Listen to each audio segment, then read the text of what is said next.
Welcome to the channel, everyone. Today we're going to talk about portable air coolers or air conditioners. The first thing I want to do is distinguish between the two types. There's this type, which is basically just a glorified swamp cooler, which means it spits out a mist of air and then puts a fan on it, and that causes a cooling effect. And the second type is the proper air conditioner, which is a compressor type. And what that does is it takes a refrigerant, it compresses it, and then it sends out cooling. So the first question is, does a unit like this cool a room?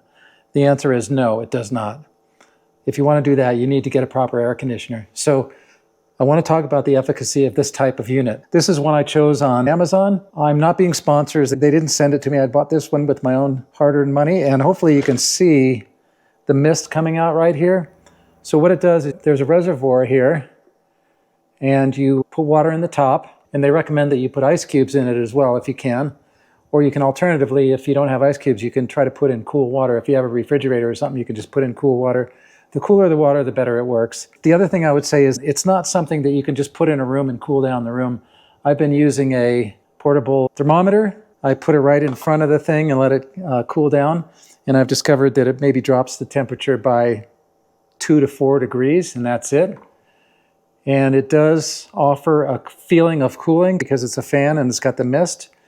So it is effective, but it's strictly a desktop unit, like a personal unit, to put right in front of you, and then it's effective. But if you buy one of these and you expect it to cool down a room, you're going to be disappointed, okay? If you want to do that, you need to buy a proper air conditioner. They're much larger, they're much more expensive, they take a lot more electricity, and the other thing that's key with a proper air conditioner, a compressor type, not this type, you need to be able to vent it to the outdoors, because what it does is it compresses the refrigerant. That produces heat, and the unit needs to get rid of that heat, and you want to vent that outside.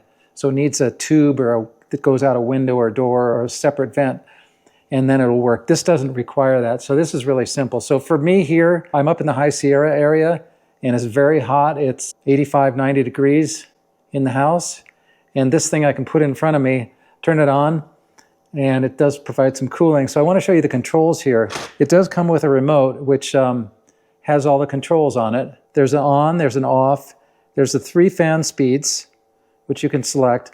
I've got it on low here because I just want to eliminate the noise, but I usually would just run it on high. It's got this light show here.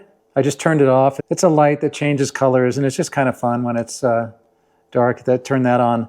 And then you have a 1 hour, a 2 hour, a 4 hour, or you can just shut it off and just use it continuously. So right now it's on the 4 hour. That's 1 hour, 2 hour, this little blue light here. I don't know if you can see it, but that's the 4 hour. But if I press the 4 hour button again, that goes off. And when they're all off, it's just on continuous mode. It'll just keep going. The nice thing about using the timed is you can time it so it doesn't run out of water. Now, one of the reasons I chose this unit is because it has a 1,400 milliliter capacity, which is larger than some of the tiny ones. This one costs $69. I chose it because it had decent reviews and because of the larger water capacity. So I showed you the light show. And then the other one is this one here. And there's 3 settings basically, and they all involve the mister. And the mister is this little thing here. It spits out a mist. So on this mode, it is continuous mist. On the right-hand LED, which I'll push this button, that's intermittent misting. So I think it mists for 10 seconds, and then it's off for 10 seconds, then it mists for 10 seconds. And if I press it again, both LEDs are off, and that means it's not misting at all. It's just a fan. So I just keep it on continuous mist because I like the idea of the mist. I'm going to turn the fan up all the way to the top speed here. You probably can hear it a little better. But even on the top speed, it's not a super strong fan. But when I put it right in front of me here, this close with the fan on high, I'm actually getting some decent cooling. So I think the key thing to remember with this type of unit, you can't expect it to drop the temperature in the room a lot, but just as a personal cooler, it works pretty well. It offers a little bit of airflow with the fan. I'm going to turn that down. I'm not sure how much sound you're getting from the fan, which we don't want. Comes in this box here. Again, I'm not sponsored. They didn't give this thing to me. I bought it with my own hard-earned money. It was $69. But you can see that in this picture, it's being used correctly. She's got it pointed at the viewer, of course, which is not how you use it, but they want you to see what it looks like. And they show some ice cubes here, which is recommended. You don't have to use ice cubes. You can just put warm water in it. It'll still work. but I think the ice cubes make it work a little bit better. Here they're showing just dumping water in the top. They just show you that you want to keep it upright. You don't want to tip it. And there's throwing some ice cubes in it. So I mentioned that the compressor units, they use a lot of electricity. And this thing is just a fan. That's all it is. It only pulls 7 watts, which is almost nothing. So it's great for an RV if you don't have a robust electrical system. But again, you can use a proper compressor unit in an RV, but it's going to pull several hundred watts probably. So it's quite a bit.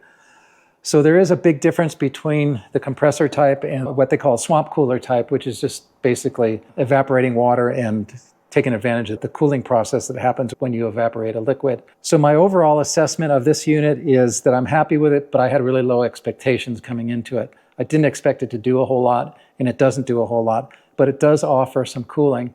Now I'm using it here in the house, and I do plan to take it in my RV with me, in my Sprinter van. And I'm just going to use it when it's hot inside the van. If I want to come inside and get away from mosquitoes or whatever, I can come inside, close the doors, and just turn this on and enjoy the benefit of the cooling. The other thing I would say is out here in the west, right here in the Lake Tahoe area, the humidity is 25%, so it's extremely dry. Anything below 40% is very dry. If you're back east and the humidity is 85 or 90%, you may find that this does not work as well. But in this very dry climate, it works fine, and of course we don't worry about adding a little moisture to the air in this climate. Anyway, so that's my assessment of this unit, but I just thought I'd share that because I certainly was curious about whether these things worked or not. I've been looking at them for a couple of years and I've never made the purchase, so I finally decided to do so. And then I thought, why not share it with you guys just in case you're wondering. The other thing to keep in mind is that I got on Amazon and I'd looked at several units and I chose this one just because it looked good to me. But if you're going to buy one for yourself, consider buying this one if you want it, because I think it's pretty good. But also look at the other ones that they have on offer. And some of them are cheaper. This one was $69. I think you can find them for cheaper than that. But I would stay away from the little tiny ones. This is as small as I'd want to go. It barely does anything. So anything smaller is going to do essentially nothing. And you might buy it and be very unhappy with it. Anyway, thanks for watching. I hope this helped you out. If it did, don't forget to like and subscribe. And until next time, thanks for watching.